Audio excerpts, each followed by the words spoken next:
Hi, എല്ലാവർക്കും അടുക്കളക്കൂട്ടിലേക്ക് സ്വാഗതം. ഇന്നത്തെ നമ്മളുടെ റെസിപ്പി എന്ന് പറയുന്നത് കല്ലുമ്മക്കായ് അച്ചാറാണ്.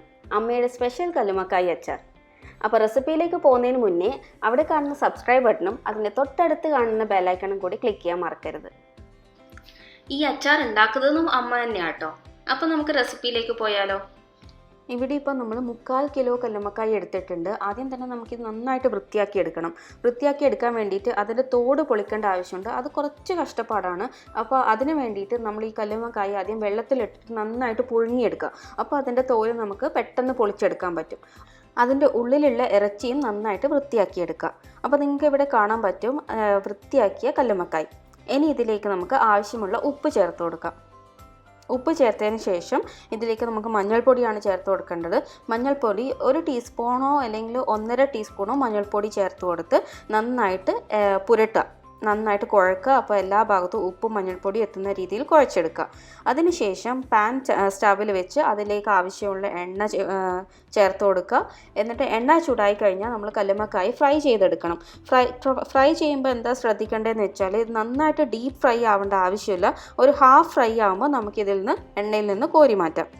ഫ്രൈ ചെയ്യുമ്പോൾ ഒരല്പം കറിവേപ്പിലയും കൂടി ചേർത്ത് കൊടുത്താൽ നല്ല ടേസ്റ്റ് ആയിരിക്കും. ഇത്ര ഫ്രൈ ആയിക്കഴിഞ്ഞാൽ നമുക്കിതിൽ നിന്ന് എണ്ണയിൽ നിന്ന് കോരി മാറ്റാം. അച്ചാറാക്കാനുള്ള കല്ലുമ്മക്കായ് ഇവിടെ റെഡി ആയിട്ടുണ്ട്. ഇനി നമുക്ക് ഇതിലേക്ക് ആവശ്യമുള്ള ബാക്കിയുള്ള സാധനങ്ങൾ എന്തൊക്കെയാണെന്ന് നോക്കാം.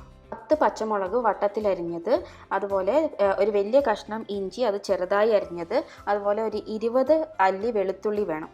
ഇത്രയും സാധനങ്ങൾ വേണം. പിന്നെ നിങ്ങൾക്ക് ആ പാത്രത്തിൽ കാണാൻ പറ്റും അത് വിനാഗിരിയാണ്. വിനാഗിരിയിൽ ഒരു ടീസ്പൂണോളം പഞ്ചസാര ഇട്ട് തിളപ്പിച്ച് വെച്ചതാണ് നിങ്ങൾക്ക് കാണാൻ പറ്റുന്നത്. അതെന്തിനാണെന്ന് വെച്ചാൽ നമുക്ക് വിനാഗിരിയുടെ പുളി കുറഞ്ഞ് കിട്ടാൻ വേണ്ടിയിട്ടാണ് പഞ്ചസാര ഇട്ട് തിളപ്പിച്ച് വെക്കുന്നത്.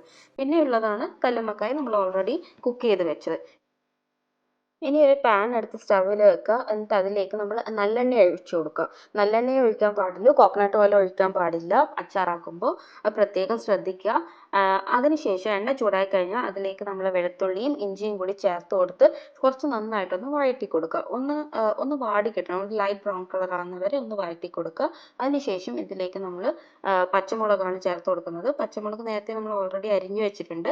പച്ചമുളകും അതിൻ്റെ കൂടെ തന്നെ കറിവേപ്പിലയും കൂടി ചേർത്ത് ഒന്നും കൂടി വഴറ്റി കൊടുക്കുക. ഒരു ലൈറ്റ് ബ്രൗൺ കളർ ആവുന്നത് വരെ ഒന്ന് വഴറ്റി കൊടുക്കുക.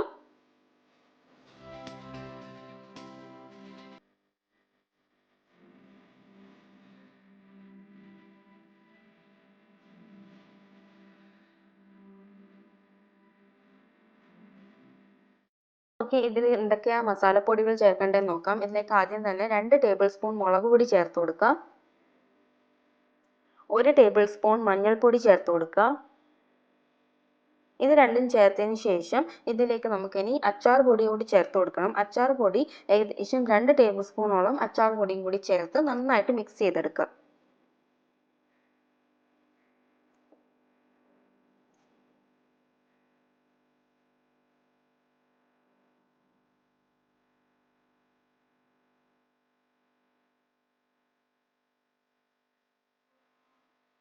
മസാലപ്പൊടികളൊക്കെ ചേർത്തതിന് ശേഷം ഇതിലേക്ക് ഒരാവശ്യത്തിനുള്ള ഉപ്പ് കൂടി ചേർത്ത് കൊടുക്കണം. ഉപ്പ് നിങ്ങളുടെ ടേസ്റ്റിനനുസരിച്ച് ചേർത്ത് കൊടുക്കുക. അതിനുശേഷം നമ്മൾ ഓൾറെഡി കുക്ക് ചെയ്ത് വെച്ചിട്ടുള്ള ഫ്രൈ ചെയ്ത് വെച്ചിട്ടുള്ള കല്ലുമ്മക്കായ് കൂടി ഇതിൽ ചേർത്ത് എല്ലാം കൂടി നന്നായിട്ട് മിക്സ് ചെയ്തെടുക്കുക.